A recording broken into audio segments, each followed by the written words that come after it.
नाग नदी पुनरुज्जीवन प्रकल्प को केंद्र की मंजूरी मिलने के बाद पीएम मोदी नागपुर में इस काम का शुभारंभ करेंगे। इस प्रकल्प को मनपा आयुक्त नागपुर के लिहाज से अहम मानते हैं।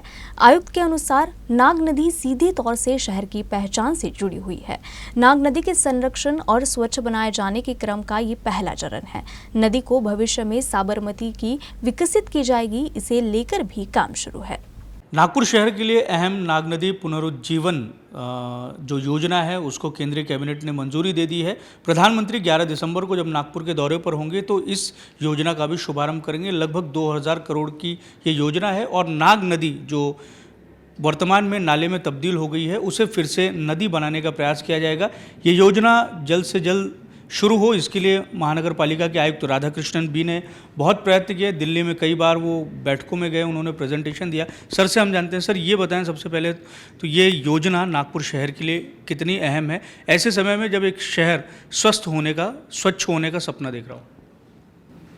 ये सही में अपने शहर के लिए ऐतिहासिक है, क्योंकि नाग नदी अपना शहर का पहचान है। अपना शहर का नाम नाग नदी से आया जी। वैसे नाग नदी को पिछले कई डिकेड से अपना जो जैसे पॉपुलेशन बढ़ता है शहर में, जो बहुत सारे ये डेवलपमेंट्स होते रहता है, उसकी वजह से जो अच्छे तरह से उसको हमने मेंटेन नहीं कर पाया था। अभी अपने लिए केंद्र सरकार की मदद से जायका का लोन लेके और अपना राज्य सरकार और महापालिका तीनों मिलके अभी नाग नदी का प्रदूषण को निर्मूलन करने का हम प्रयास कर रहे हैं। इसका शुभारंभ माननीय प्रधानमंत्री जी ने आने वाले रविवार को करेंगे।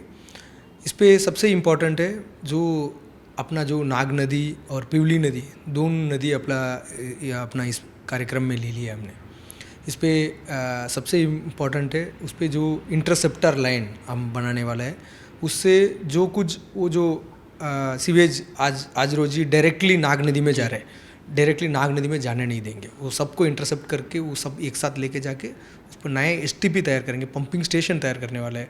और सबसे महत्वपूर्ण है, इस पर ऑलमोस्ट 1,32,000 फैमिलीज़ को सीवरेज नेटवर्क में लेके आने वाले, जिनको अभी सीवरेज नेटवर्क में नहीं है, कई इलीगल नेटवर्क में है, कई उनका प्रॉपर लाइन नहीं पहुँचा है, उन सबको इसका है। इससे अपना जो प्रयास है वो शहर को स्वच्छ सुंदर करने में, उस पर सबसे इम्पोर्टेंट काम इससे होगा, ऐसे मुझे लग रहा है। अतिक्रमण एक बड़ी समस्या है नाग नदी के आसपास, उसको लेके किस तरीके से कामकाज होगा, उसके लिए कुछ योजना बनाई गई है? नहीं, ये पहला फेस है। पहला अपना नाग नदी का प्रदूषण निर्मूलन करने का है। उसके आगे हम फ्रेंच सरकार से भी बातचीत चल रहा है। जैसे अहमदाबाद में हुआ रिवर फ्रंट डेवलपमेंट, ऐसे प्रकार के अपना नाग नदी के कांटों में भी कैसे प्रकार का करने का वो प्राथमिक स्वरूप में है। उस पर सबको लेके कैसे प्रकार का करेंगे इसका बातचीत चल रहा है। पहला कदम इस पे हम ध्यान देंगे अपना प्रदूषण निर्मूलन करने का, उसके बाद उसको ब्यूटिफिकेशन में उसको ले लेके।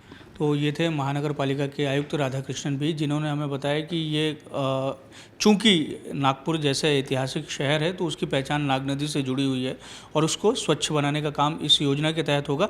लेकिन यह नाग नदी को साफ़ सुथरी किए जाने का एक प्रयास है।